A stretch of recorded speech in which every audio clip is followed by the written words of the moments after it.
하나님 말씀 함께 보겠습니다. 함께 보실 하나님 말씀은 요한복음 11장 38절부터 40절까지 말씀입니다. 요한복음 11장 38절부터 40절까지 말씀인데요. 제가 봉독하겠습니다. 이에 예수께서 다시 속으로 비통히 여기시며 무덤에 가시니 무덤이 굴이라 돌로 막았거늘 예수께서 이르시되 돌을 옮겨 놓으라 하시니 그 죽은 자의 누이 마르다가 이르되 주여 죽은 지가 나흘이 되었음에 벌써 냄새가 나나이다. 예수께서 이르시되 내 말이 네가 믿으면 하나님의 영광을 보리라 하지 아니하였느냐 하시니. 아멘.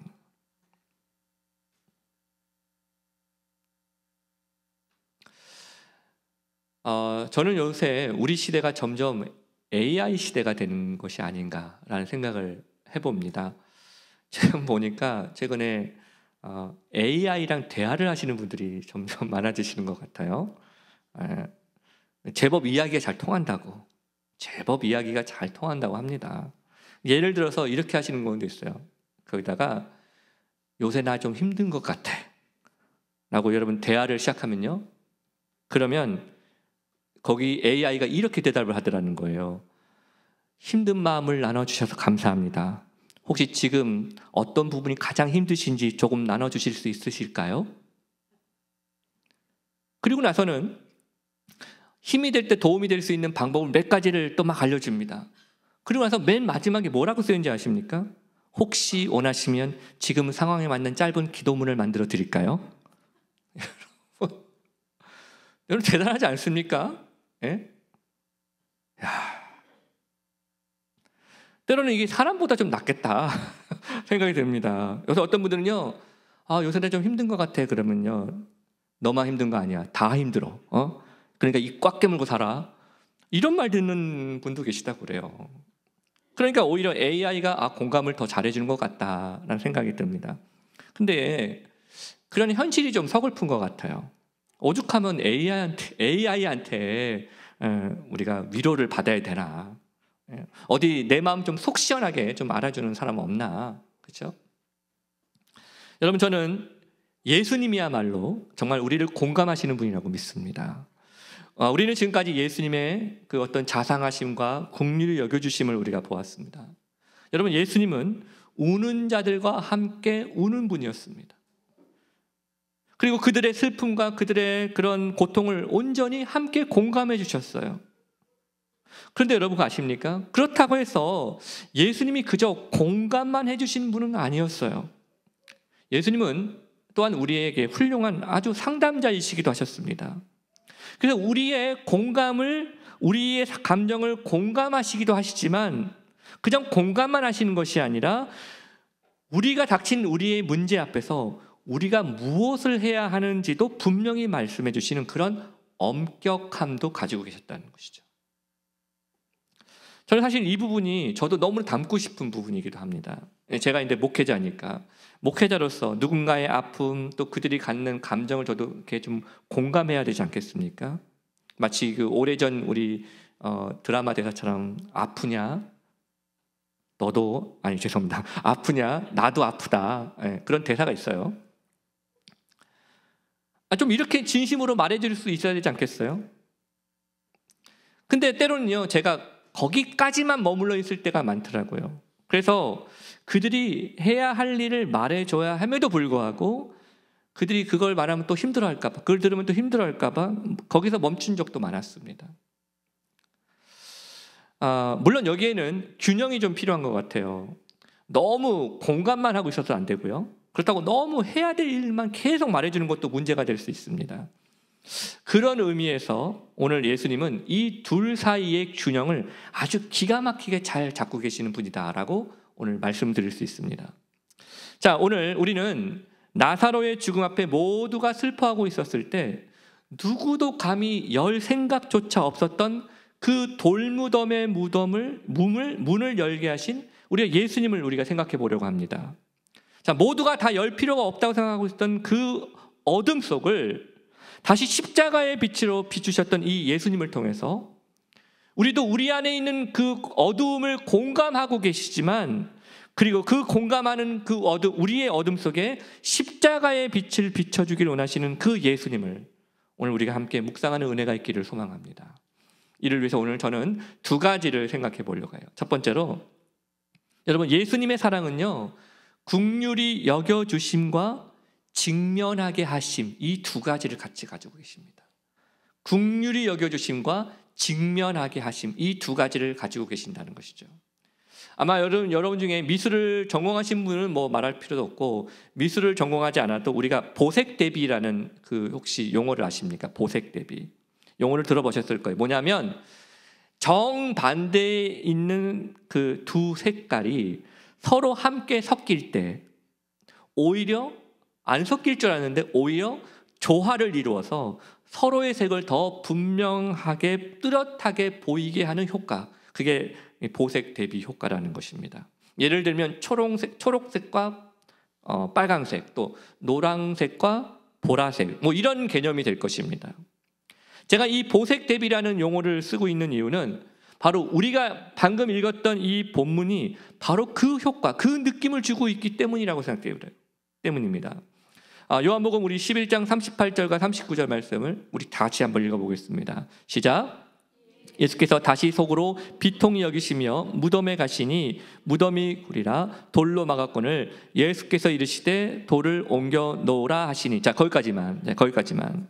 자, 예수님이 슬피 울고 있는 사람들과 함께 어디로 가셨어요? 나사로의 돌무덤으로 가셨습니다. 그런데 이때 예수님의 마음을 뭐라고 표현했습니까? 비통히 여기시며 라고 표현이 되어 있죠. 즉 불쌍히 여기고 긍휼히 여기는 마음으로 그들과 공감하고 계셨다는 것입니다. 자, 그런데 그 다음 구절에서 예수님께서 아주 뜻밖의 말씀을 하시잖아요. 사람들에게 뭘 하라고요? 돌을 옮겨 놓으라는 것입니다.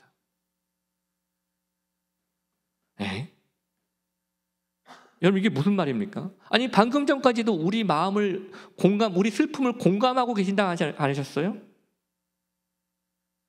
그런데 갑자기 이제 와서 돌을 옮기라는 겁니다. 이게 너무 상반된 상황 아닐까요? 자, 이게 뭡니까? 사실상 지금 예수님 뭐라고 계시느냐? 지금 예수님은 그들의 아픔을 공감하신다고 말씀하시면서 오히려 사람들에게 또 다른 문제를 직면하게 하셨습니다. 그런데 저는 바로 여기에 마치 보색 대비 효과와 같은 영적 진리가 들어있다 생각해요. 그게 바로 예수님이 우리를 사랑하시는 방법이라는 거예요. 여러분, 예수님은 그저 우리를 공감만 해주시는 사랑하시는 분이 아니십니다.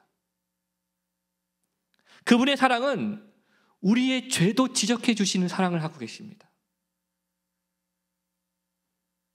이미 이러한 예수님의 사랑은요, 신약 성경 여러 곳에서 기록되어 있었습니다. 여러분, 요한복음 5장 14절에 보면 예수님은 베데스다 목가에 38년 동안이나 된 이 병자를 고쳐주시면서 이렇게 말씀하시잖아요. 그 후에 예수께서 성전에서 그 사람을 만나 이르시되 보라, 내가 나았으니 더 심한 것이 생기지 않게 다시는 죄를 범하지 말라 하시니. 또한 예수님은 가늠하다 현장에 붙잡혀온, 그래서 돌에 맞아 죽을 뻔한 이 가늠한 여인을 향해서도 이렇게 말씀하셨습니다. 요한복음 8장 11절 이렇게 얘기하죠. 대답하되 주여 없나이다. 예수께서 이르시되 나도 너를 정죄하지 아니하노니 가서 다시는 죄를 범하지 말라 하시니라. 여러분, 이게 뭘 의미하는 겁니까? 예수님께서 긍휼을 불쌍히 여겨주신 것을 베풀어 주시면서 동시에 뭐 하고 있어요? 그들의 죄를 지적해 주는 사랑을 보여주고 계신다는 거죠. 그래서 여러분, 마가복음에 보면 부자 청년이 예수님께 찾아와 영생에 대해 묻는 그 장면이 있습니다. 그런데 마가가 이 예수님의 심정을 어떻게 표현하냐면 예수께서 그를 보시고 사랑하사라는 표현이 있어요. 그러니까 마가의 그런 기록이 있음에도 불구하고 예수님은 그 청년이 져야 할 책임에 대해서는 분명하게 말씀하셨다는 거죠. 마가복음 10장 21절에 이렇게 얘기합니다. 예수께서 그를 보시고 사랑하사 이르시되, 보시고 사랑하라 이르시되 내게 아직도 한 가지 부족한 것이 있으니 가서 내게 있는 것을 다 팔아 가난한 자들에게 주라. 그리하면 하늘에서 보화가 내게 있으니 그리고 와서 나를 따르라 하시니. 여러분, 무슨 말입니까? 예수님이 이 청년을 사랑하시기에 그저 좋은 말만 할 수는 없었다는 거죠. 저 같으면 어떨 것 같습니까? 저 같으면 이랬을 것 같아요. 그 앞에서는 바로 말 못했을 것 같아요. 그냥 그런 얘기 하면은 그냥 저 같으면 형제님 우리 좀만 더 기대해 봅시다. 뭐 이런 식으로 말했을 것 같아요. 하지만 예수님의 사랑은 뭐였습니까? 예수님의 사랑은 그로 하여금 그 책임을 지게 하는 사랑이었어요. 여러분, 진짜 사랑은 모른 척하는 게 아닙니다. 좋은 게 좋은 거 아니냐는 식도 아니에요. 진짜 아가페의 사랑은 죄를 외면하지 않는 사랑입니다. 그 책임을 지게 하는 사랑입니다. 모든 것을 다 해주는 게 참 사랑이 아니잖아요. 여러분, 부모님 다 하시잖아요. 우리 자녀 키워보시면서. 모든 것을 다 해주는 게 참 사랑이 아니더라고요. 그렇게 해줄 수 있는 능력도 있고 그렇게 해줄 수도 있지만 그렇게 하지 않는 사랑이 진짜 사랑입니다. 여러분, 오늘 예수님은 나사로의 죽음 앞에 슬퍼하고 있는 사람들을 긍휼히 여겨주셨어요. 하지만 그렇다고 해서 그들이 그 슬픔의 자리, 좌절의 자리에만 머물게 하지는 않았습니다. 예수님은 그 슬퍼하고 있는 사람들에게 무덤에 가서 돌을 옮기라고 말씀하실 수 있는 사랑을 보여주셨습니다. 여러분, 이건 사실을 어떻게 보면 인간적으로 보면 너무 잔혹한 명령 아닙니까? 아니, 다른 사람은 그렇다 치더라도 지금 자기 오빠를 잃어가지고 가족을 잃어가지고 지금 막 슬픔에 있는 이 마르다와 마리아의 입장에서는 예수님 너무 무정한 분 아니에요?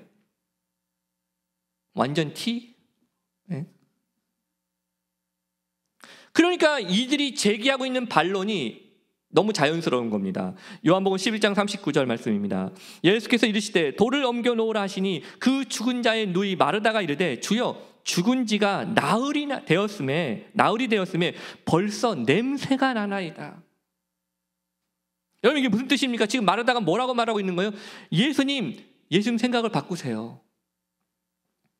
예수님 생각을 바꾸시는 게 좋을 것 같습니다. 여러분, 이거 당연한 거 아닌가요? 우리 입장에서는? 자, 예수님이 마르다가 이런 말을 할 것이라는 것, 이런 대답을 듣게 될 것이라는 것을, 예수님이 이 대답을 듣게 될 것이라는 것을 예수님이 예상하지 못하셨겠습니까? 당연히 예상하셨겠죠. 알고 계셨겠죠. 하지만 그럼에도 불구하고 예수님은 그들에게 돌을 옮기라고 하셨어요. 왜요? 돌을 옮겨야 나사로가 무덤에서 살아나오잖아요. 여러분, 믿음으로 산다는 게 뭡니까? 그건요, 그냥 신앙이라는 이름으로 그냥 내 방식이 옳다고 고집피며 사는 게 아니에요. 또 이미 죽은 지 나흘이나 돼서 냄새가 나는데 무슨 돌을 옮기냐면서 자기 합리화하면서 사는 것도 아닙니다. 그래서 돌을 치울 생각조차도 하지 않고 그저 예수님 내 마음이나 좀 위로해 주세요 라는 식으로 사는 것도 위로가 아닙니다. 그것도 믿음 생활하는 것이 아닙니다. 믿음으로 산다는 것은 돌을 옮기는 거예요. 돌을 옮기는 거예요. 그래야 생명의 빛이 그 어둠 속으로 들어가지 않겠습니까? 빛이 없으면 새 생명도 없고 빛이 없으면 진리도 없는 겁니다. 그런데 우리는 어떻습니까? 그런데 우리는 어떻죠? 그 돌을 옮기고 싶어 하지 않습니다. 그런 명령은 듣고 싶어 하지도 않아요. 그냥 그 문제를 숨기고 싶어 합니다. 왜냐하면 그 돌을 치우는 일이 너무 불쾌하고 너무 냄새나는 일이고 너무 고통스러운 과정이라고 생각하기 때문입니다. 그래서 오늘날도 수많은 마르다들이 이렇게 말하는 거예요. 저는 더 이상 그 문제에 대해서 말하고 싶지 않습니다. 차라리 잊고 사는 게 낫습니다. 괜히 그러다가 더 큰일이라도 나면 어떻게 합니까? 돌을 옮기고 싶지 않아요. 어떤 부부가 캠프를 갔다고 합니다. 여러분들 자주 캠프 가시죠? 어떤 부부가 캠프를 갔는데 거기서 부부가 이제 자기들이 잘 텐트를 딱 쳤습니다. 그리고 모기장까지 쫙 완벽하게 다 설치를 했습니다. 그리고 이제 드디어 밤이 되자 불을 끄고 이제 잠자리에 누웠어요. 그런데 아내 귀에, 남자 귀에는 안 들릴까요? 아내 귀에 자꾸 텐트 소리 안에서 뭐가 막 소리가 나는 거예요. 이상한 소리가 나는 겁니다. 그래서 이미 잠든 남편을 막 깨웠지만 남편은 그저 아유가 아무것도 아니야 그러면서 잠꼬대만 하는 겁니다. 아무것도 아니야. 하지만 또 아내가 계속 남편을 드디어 결국은 흔들어 깨웠습니다. 그러니까 막 자다 일어난 남편이 입이 이만큼 나와가지고 얼굴이 막 찡그린 채 그냥 손전등을 켜가지고 그 어두운 텐트 안을 이렇게 비췄어요. 천천히 비췄어요. 그리고 부부는 깜짝 놀라서 비명을 질렀습니다. 손전등을 켜서 보니까 뱀 한 마리가 텐트 안쪽에 한 구석에 웅크리고 있는 거예요. 자, 여러분 같으면 여기서 어떻게 하시겠어요? 남편 여러분 어떻게 하시겠어요? 됐지? 봤지? 자자. 이렇게 하시겠어요? 아니면 거기서 뱀이 나가게 해달라고 통성기도 하고 계시겠어요? 한바탕 난리를 쳐서라도 그 뱀을 쫓아내지 않겠어요? 잡든지 뭐 하든지 하여튼. 네. 만약 그들이 빛을 비추지 않았다면 어떻게 그 뱀을 찾아낼 수 있었겠습니까? 신경 끄고 잠이나 자자는 남편 말대로 했다면 어떤 일이 일어났겠습니까? 여러분, 사랑하는 여러분 예수님의 사랑을 진정으로 경험하고 싶으십니까? 그렇다면 돌을 옮기십시오. 나를 어둠 속에 가둬놓고 있는 그 돌을 옮기십시오. 그것은 우리의 죄일 수 있습니다. 그것은 우리의 욕심일 수 있고, 그것은 우리의 집착일 수 있고, 그것은 우리의 고집일 수 있습니다. 그리고 그것은 우리의 불순종입니다. 그러니 돌을 옮기라는 예수님 말씀을 들었다면 그 명령에 순종해 보십시오. 그리고 십자가 앞에서 그 어떤 것도 숨기려 하지 마십시오.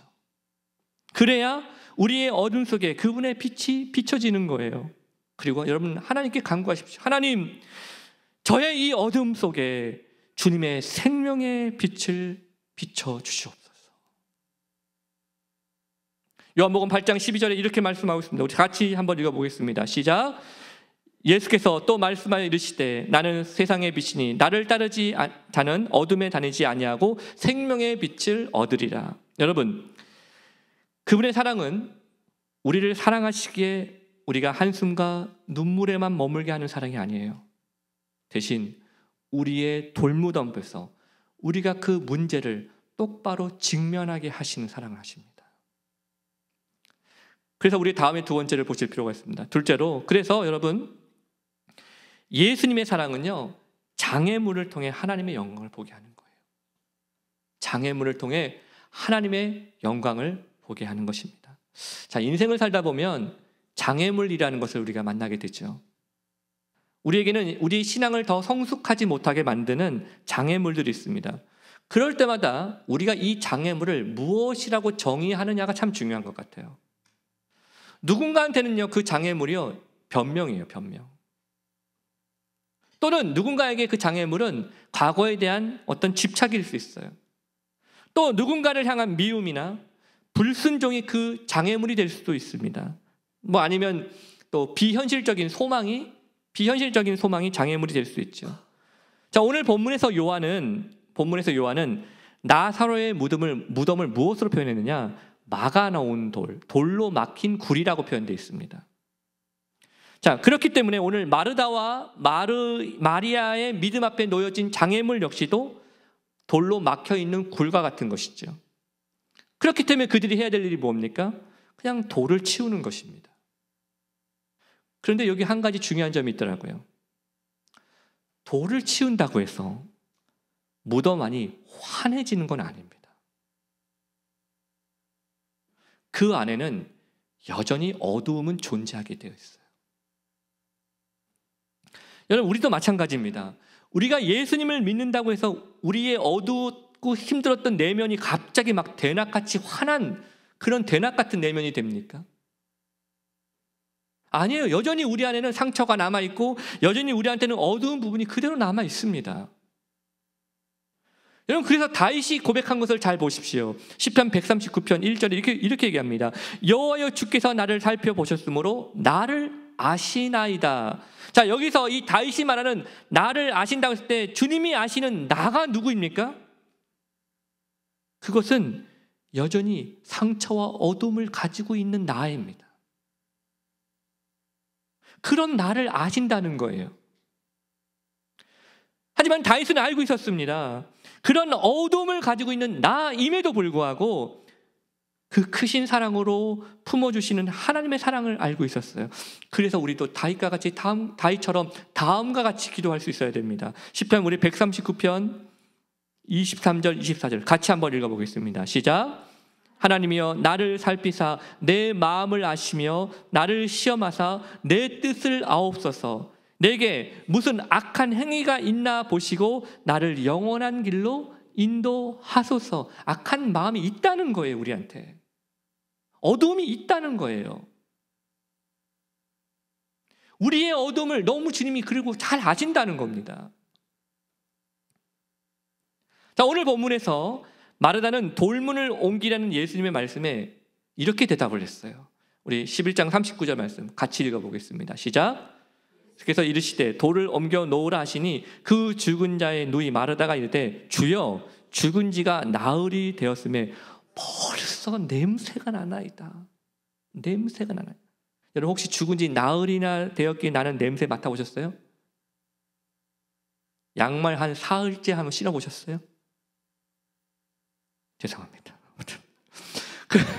그 냄새가 뭐 어찌하든 간에 여러분 별로 맡고 싶지 않은, 절대 맡고 싶지 않은 냄새일 것입니다. 자, 예수님이 나사로의 돌무덤 앞까지 오셨잖아요. 그런데 냄새가 사라지지가 않아요. 심지어 돌문을 여는 순간에도 그 냄새는 더욱 진해져서 모든 사람들의 얼굴을 찡그리게 했을 것입니다. 그리고 다들 예수님이 왜 이런 행동을 하시는지 도무지 이해할 수 없다며 서로를 쳐다봤을 거예요. 그런데 이때 예수님이 하신 말씀을 보십시오. 요한복음 11장 40절 같이 읽겠습니다. 시작. 예수께서 이르시되 내 말이 내가 믿으면 하나님의 영광을 보리라 하지 아니하였느냐 하시니, 내가 이걸 믿으면 하나님의 영광을 보리라 내가 말하지 않았느냐. 여러분, 이 말씀이 잘 이해가 되십니까? 이게 믿어지냐는 말이에요. 아니, 우리는 그렇지 않습니까? 적어도 하나님 뭔가 좀 영광을 보여주시려면 우리 생각에는 돌문을 열기 전에 이미 좀 냄새부터 어떻게 해결하셔야 되는 거 아니에요? 뭔가 조그만 기미, 조그만 사인이라도 좀 보여주셔야 되는 거 아니에요? 된다, 되고 있다, 이런 사인 보여주셔야 되는 거 아니에요? 하지만 나사로의 돌무덤 앞에서 그들이 만나고 맡고 있는 것은 여전히 죽어 냄새나는, 썩어 있는 냄새뿐이라는 것입니다. 예수님께서 가까이 오셨음에도 불구하고 말이죠. 사랑하는 여러분, 우리는 예수님을 믿어도요, 여전히 저마다 해결되지 않는 우리의 상처들을 가지고 있습니다. 우리의 과거가 있고요, 우리의 실수와 실패들이 있어요. 그러면서 우리 생각하는 거죠. 때로는 만약 이거 좀 그냥 그렇게만 했었더라면, 나는 그런 어둠 속에 계속 살 때가 있습니다. 문제는 그런 어둠의 기억들이 우리와 하나님과의 관계를 병들게 하고, 뿐만 아니라 우리와 다른 사람과의 관계도 병들게 한다는 데 있어요. 어떤 분들은요, 끊임없이 피해 의식 속에 살아갑니다.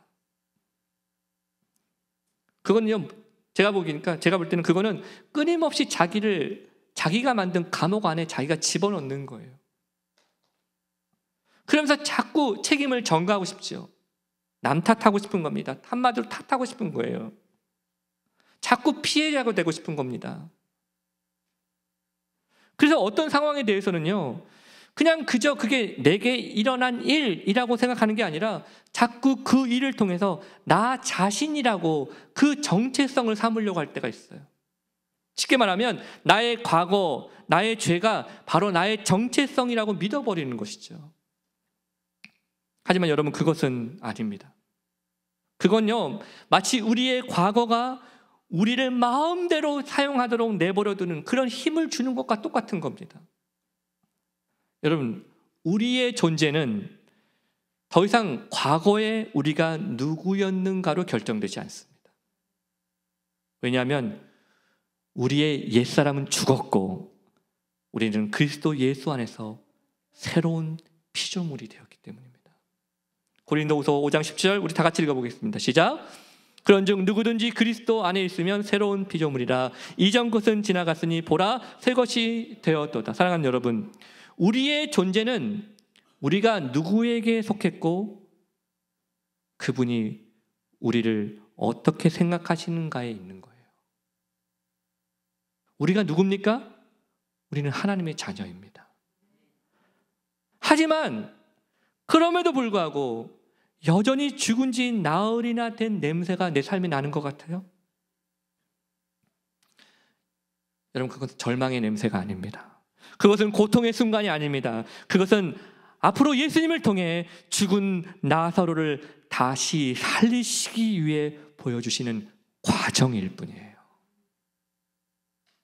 장애물을 통해 다시 하나님의 영광을 보게 하시려는 것입니다. 그러므로 우리가 당한 현실에 대한 우리의 왜곡된 해석을 다시 고치는 은혜가 있기를 소망합니다. 여러분, 돌문이 열려도 어둠은 여전하고 냄새도 여전히 납니다. 하지만 그렇다고 불평하지 마십시오.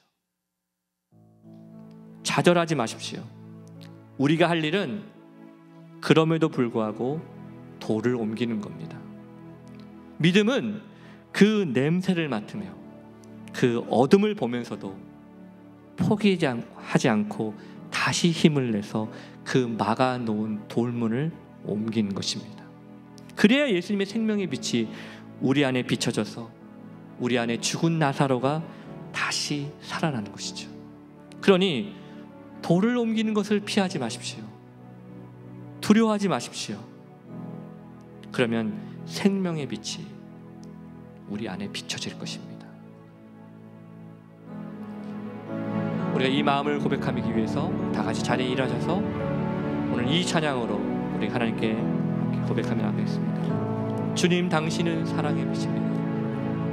주님, 당신은 사랑의 빛, 어둠 가운데 비추소서. 세상의 빛 예수 우리를 비추사 당신의 진리로 우리를 자유케 비추소서.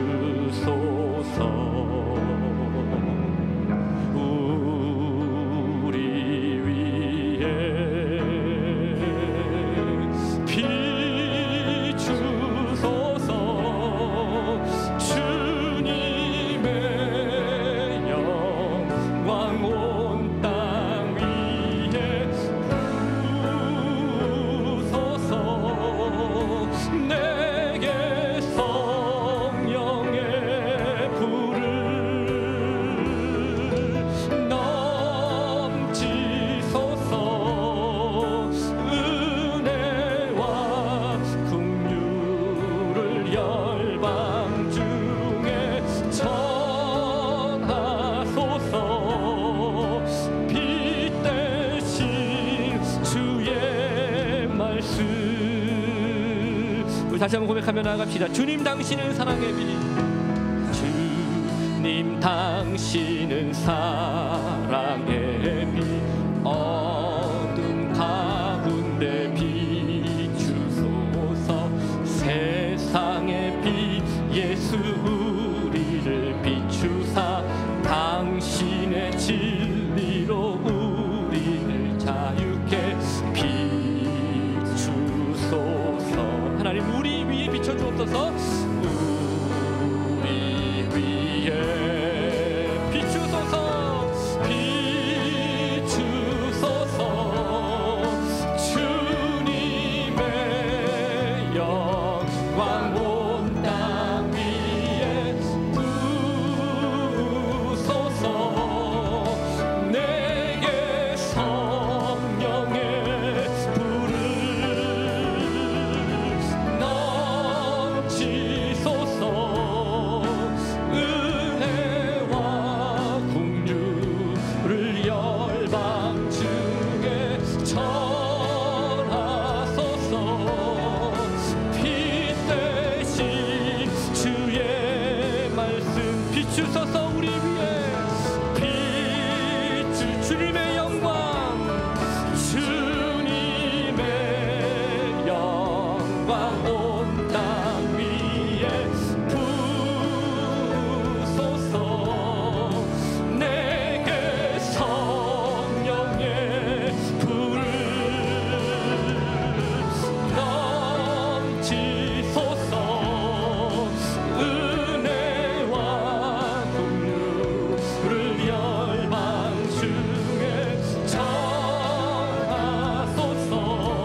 이제 우리 같이 함께 기도하기를 원합니다. 다 같이 이 시간 기도하실 때, Dear brothers and sisters, when Jesus tells you to roll away the stone, let's obey in faith and move it.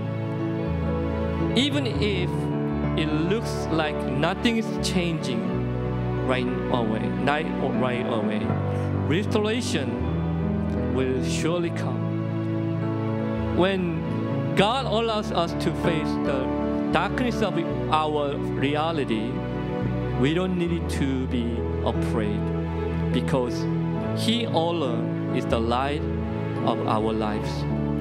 So at this time, let's pray and ask God to shine His light into our darkness and to give us faith and courage. Let's pray together. 다 같이 기도하시겠습니다. 하나님 아버지, 오늘도 주의 말씀을 통해서 베풀어 주시는 역사를 주시는 간절한 마음을 기도하고 소망합니다. 우리의 뜻을 이끌어 주시는 아버지의 뜻 앞에 고백하며 나아갑니다. 우리를 불쌍히 여겨주시는 주님, 오늘도 우리의 삶을 이끌어 가시는 주님 아버지, 우리의 말씀을 통해서 주를 바라보게 해주시길 소망합니다. 우리의 돌을 옮기게 하여 주옵소서. 하나님, 우리의 영혼을 생각해 주시고 아버지 어둠에 있지 않게 하시고 아버지 주님의 빛을 드러내는 그 빛을 드러내게 하여 주시옵소서. 하나님, 오늘도 주의 뜻을 구하는 믿음의 삶을 살아가게 해 주시옵소서. 아버지 하나님, 오늘도 우리의 삶 가운데 어둠 속에 있는 자들을 공인해 주시고 하나님, 그들을 이끌어 주옵소서. 하나님 말씀을 나올 때 말씀하시는 주님 앞에 아버지 주의 말씀을 통해서 도와주시고 아버지 뜻을 구하는 믿음의 삶을 살아가게 하여 주옵소서. 아버지 뜻을 구하는 믿음의 은혜를 이끌어 주시옵소서. 아버지 하나님의 시간에 주의 말씀에 함께 되게 감사해 주시옵소서.